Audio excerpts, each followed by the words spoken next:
Why you keep going back to someone who hurts you? You said it was over. You deleted the messages, blocked the number, and promised yourself you were done. And then one night, your phone lit up. A simple message, I miss you. Your heart moved before your mind caught up. Suddenly, you were remembering the good moments, the way they made you feel chosen, the promises, the version of them you kept waiting to see again. Then you were back. Not because you forgot, but because part of you still believed the pain had meaning. So here is the uncomfortable question. Why do you keep returning to someone who keeps hurting you? The answer is not weakness, and it is not always love. Sometimes, you are trapped inside a psychological cycle that feels exactly like love. If you have ever gone back to someone even after promising yourself you would not, answer Y in the comments.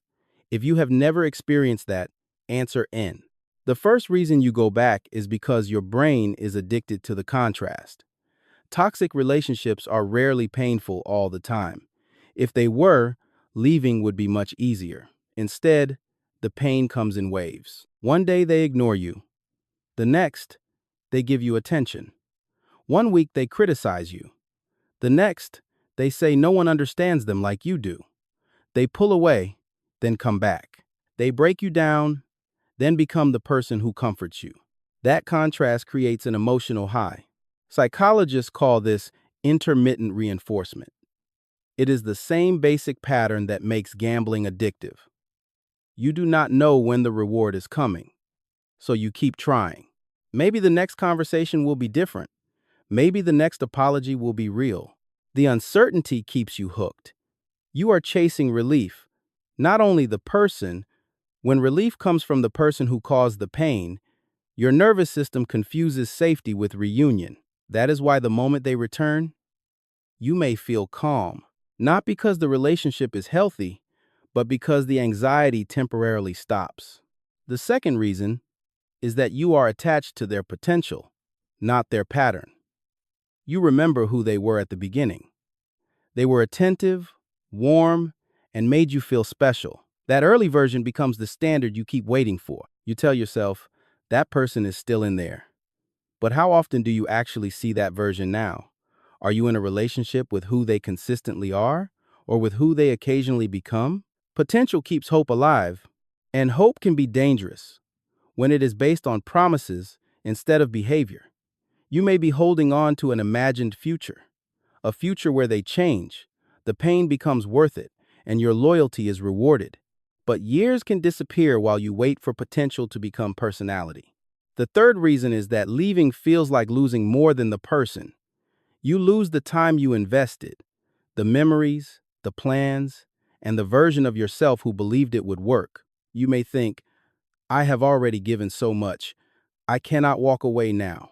This is called the sunk cost trap. The more you sacrifice, the harder leaving becomes. Staying does not recover what you lost. It asks you to lose more. Imagine staying on a train going the wrong direction just because you already paid for the ticket. Time invested is not proof that something should continue. Sometimes it is proof that you have waited long enough. Now be honest with yourself. Are you staying because the relationship is good today, or because you have already invested too much to leave? Answer why if the time you invested is one of the reasons you keep going back. Answer N if it is not. The fourth reason is that they trained you to doubt your own pain. Every time you explained how they hurt you, they had an answer. You misunderstood me. You are overthinking. That is not what happened. You always make everything dramatic. Slowly, you began questioning yourself. Was it really that bad? Were you being unfair? Maybe you caused it. When someone minimizes your pain, you may need their permission to trust your own feelings. And that is where the trap becomes deeper. You ask the person who hurt you to confirm your pain, but they may never give you that confirmation. So you keep returning, hoping for closure. You want them to finally say, yes, I hurt you. You did not deserve it. Closure does not always come from the person who caused the wound. Sometimes, closure is the moment you stop arguing with what their behavior has already shown you. The fifth reason is that loneliness can make familiar pain feel safer than unfamiliar peace. Leaving creates silence. No messages, no arguments, no emotional chaos. At first, that silence may feel empty, not peaceful. Your nervous system became used to chaos.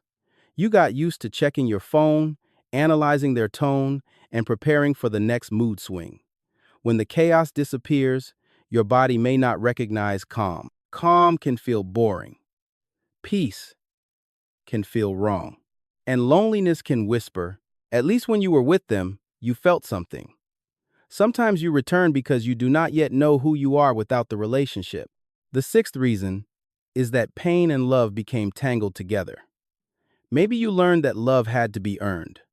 Maybe affection was inconsistent and you were valued only when you were useful.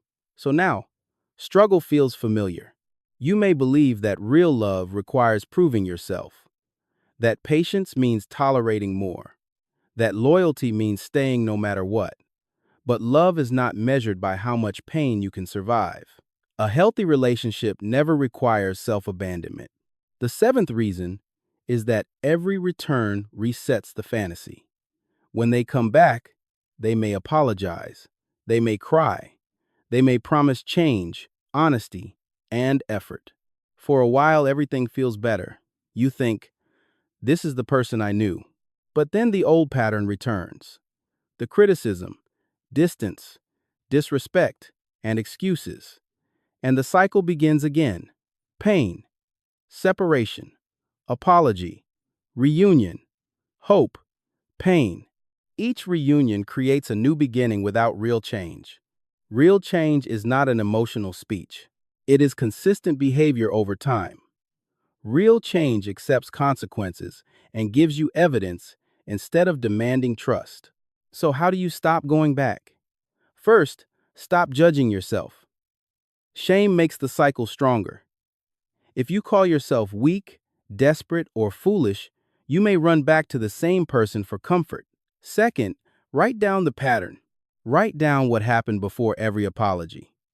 Record what they did, how you felt, what they promised, and how long the change lasted. When loneliness edits your memory, read the truth. Third, separate words from evidence. Do not ask, do they sound sorry? Ask, what have they consistently done differently? Fourth, create distance long enough for your nervous system to calm down. That may mean no contact, removing reminders, and asking trusted people to keep you grounded. Distance is not cruelty. Sometimes, distance is the only place where clarity can grow. And finally, stop waiting for them to give you permission to leave. You do not need a final betrayal or everyone's understanding. You do not need them to agree that the relationship was harmful. Your pain is enough information. If someone repeatedly hurts you, confuses you, drains you, and makes you abandon your own boundaries, you are allowed to choose yourself. Here is the final question. Are you ready to stop confusing temporary relief with real love? Answer why if you are ready to break the cycle. Answer in if part of you is still holding on. Going back does not mean you are broken. It means part of you is still searching for safety and the ending you hoped for. But you do not heal by returning to the place that keeps reopening the wound. You heal by accepting what the pattern has been trying to teach you. Love should not make you disappear or betray your own instincts. And love should never feel like a prison you keep calling home. The hardest step is not leaving once. It is believing you deserve a life that no longer requires you to keep leaving. And the moment you truly believe that, the door you kept reopening will finally stay closed.